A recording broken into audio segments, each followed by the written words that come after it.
नमस्कार। Crime file के इस एपिसोड में मैं हूं आपके साथ सपनेश। आज मैं आपके सामने लेकर आया हूं अपराध जगत की एक ऐसी कहानी जो पिता और बेटी के रिश्तों को तार तार कर देगी। तो शुरू करते हैं ये कहानी अब आपके साथ। उत्तर प्रदेश राज्य के जिला प्रतापगढ़ की कोतवाली पट्टी का एक गांव है असुड़ी। इसी गांव के रहने वाले भास्कर पांडे का बेटा सौरभ प्रतापगढ़ शहर में रहकर बीकॉम की पढ़ाई कर रहा था। वह जिस कॉलेज में पढ़ता था उसी कॉलेज में गांव धनगढ़ सराय शिवलहाँ के रहने वाले राकेश कुमार सिंह की बेटी संजू भी पढ़ रही थी।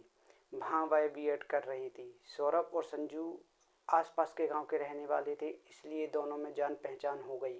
दोनों की यह जान पहचान जल्दी ही दोस्ती में तब्दील हो गई। दोनों अक्सर मिलने जुलने लगे।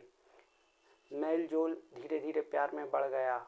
फिर तो यह हाल रहा कि दोनों एक दूसरे को देखकर रह नहीं पा रहे थे और उन्हें चैन भी नहीं मिल रहा था। सौरभ और संजू का यह प्यार परवान चढ़ने लगा तो उन्होंने साथ साथ जीने मरने की कस्में ही नहीं खाई, बल्कि निश्चय भी कर लिया कि कुछ भी हो जाए, लोग कितना भी विरोध करें, वे शादी जरूर करेंगे। लेकिन यह इतना आसान नहीं था। इसकी वजह थी कि दोनों की जातियां अलग अलग थीं। सच है, प्यार ना तो जाति देखता है और ना ही धर्म। संजू और सौरभ के साथ भी यही हुआ था।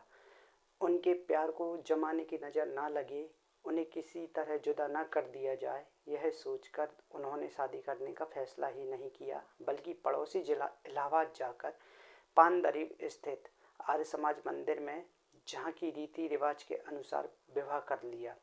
यह 1 जुलाई 2016 की बात है। विवाह करने के बाद संजू अपने घर आ गई थी। उसके विवाह की भनक घर के किसी भी आदमी को नहीं लग पाई। शादी के बाद सौरभ आगे की पढ़ाई के लिए लखनऊ चला गया। वहाँ वह पढ़ाई के साथ साथ प्रतियोगी परीक्षाओं की तैयारी भी कर रहा था। सौरभ के लखनऊ चले जाने के बाद संजू उससे मोबाइल पर बातें ज़रूर कर रही थी, लेकिन वह खुद को अकेली महसूस कर रही थी। उसे सौरभ की दूरी बहुत परेशान कर रही थी। संजू भी पढ़ लिख कर अपने पैरों पर खड़ी होना चाहती थी, इसलिए सौरभ ने आगे की पढ़ाई के लिए कानपुर में उसका एमएड में रजिस्ट्रेशन करा दिया था। कानपुर आने के बाद संजू सौरभ के साथ रहने की जिद करने लगी और 18 सितंबर 2016 को वह लखनऊ आ गई। सौरभ लखनऊ के आशियाना में रहता था। संजू उसी के साथ उसके कमरे पर रहने लगी। आगे चलकर कोई परेशानी ना हो, इसके लिए 20 सितंबर 2016 को सौरभ ने संजू के साथ इलाहाबाद हाई कोर्ट में कोर्ट मैरिज कर ली। इसके बाद संजू के घर वालों को सौरभ के साथ उसकी शादी का पता चल गया। चूँकि सौरभ उनकी जाति का नहीं था, इसलिए पूरा परिवार आग बबूला हो उठा। बेटी द्वारा लिया गया यह निर्णय किसी को स्वीकार नहीं था, खासकर संजू के पिता राकेश सिंह को।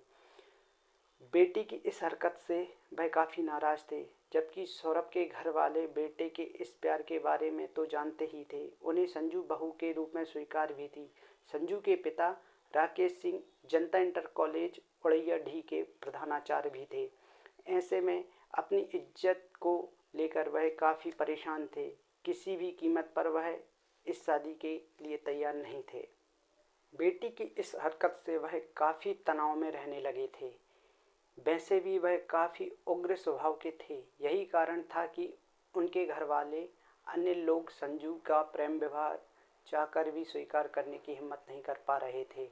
संजू के लखनऊ आने के बाद दोनों पति पत्नी की तरह रहते हुए अपनी आगे की पढ़ाई कर रहे थे और भविष्य के सपनों में खोए रहते थे।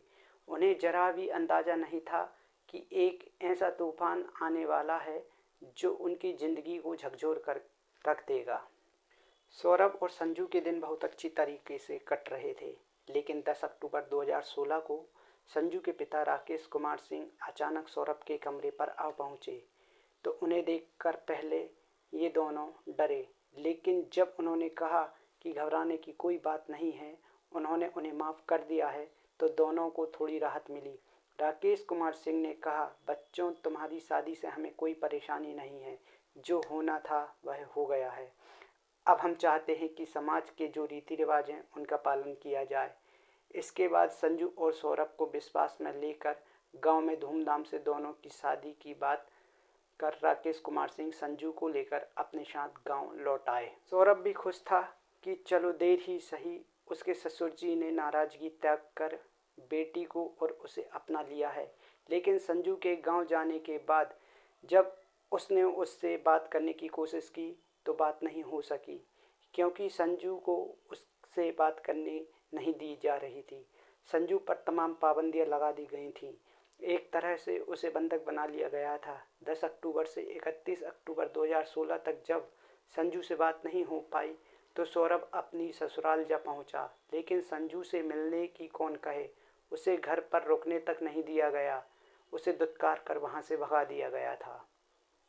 ऐसा कई बार हुआ तो सौरभ ने पत्नी को पाने के लिए हाई कोर्ट की लखनऊ बेंच में गुहार लगाई। इसका नतीजा यह निकला कि 3 नवंबर 2016 को हाई कोर्ट ने संजू को उसे सौंपने का आदेश दे दिया। साथ ही हाई कोर्ट में भी पेश होने के लिए कहा, लेकिन निर्धारित तारीख पर संजू को हाई कोर्ट में पेश नहीं किया गया। इसके बाद पुट्टी कोतवाली पुलिस ने राकेश कुमार सिंह को संजू के साथ थाने बुलाया। वहां हुई पंचायत में संजू अपने पिता के साथ जाने को तैयार नहीं थी। वह बार बार अपने पति सौरभ के साथ जाने की बात कर रही थी। उसका कहना था कि उसने सौरभ को ही अपना सब कुछ मान लिया है, अब वह मरेगी तो उसी के साथ और जिएगी तो उसी के साथ। थाने में हुई पंचायत में संजू के फैसले एवं हाईकोर्ट के आदेश के बावजूद राकेश कुमार सिंह पुलिस पर दबाव डलवाकर संजू को अपने साथ ले आए, जबकि सौरभ ने पुलिस को हाई कोर्ट का आदेश दिखाने के साथ कोर्ट मैरिज का प्रमाण पत्र भी दिखाया, लेकिन पुलिस ने उसकी एक नहीं सुनी। 30 अक्टूबर को दीपावली का त्यौहार था, जिसकी वजह से कुछ नहीं हो सका। अगले दिन 31 अक्टूबर को पट्टी कोतवाली पुलिस में सौरभ ने अपनी पत्नी संजू की जान का खतरा बताते हुए उसके पिता राकेश कुमार सिंह समेत 3 लोगों के खिलाफ नामजद तहरीर देते हुए न्याय की गुहार लगाई। इसके अलावा सौरभ एसपी माधव वर्मा से मिला और उन्हें तहरीर देकर पत्नी की जान बचाने की गुहार लगाई। एसपी ने इस मामले को गंभीरता से लेते हुए न केवल संजू को सौरभ के सुपुर्द कराने के निर्देश दिए, बल्कि सौरभ की तहरीर पर मुकदमा दर्ज कराने के भी आदेश दिए।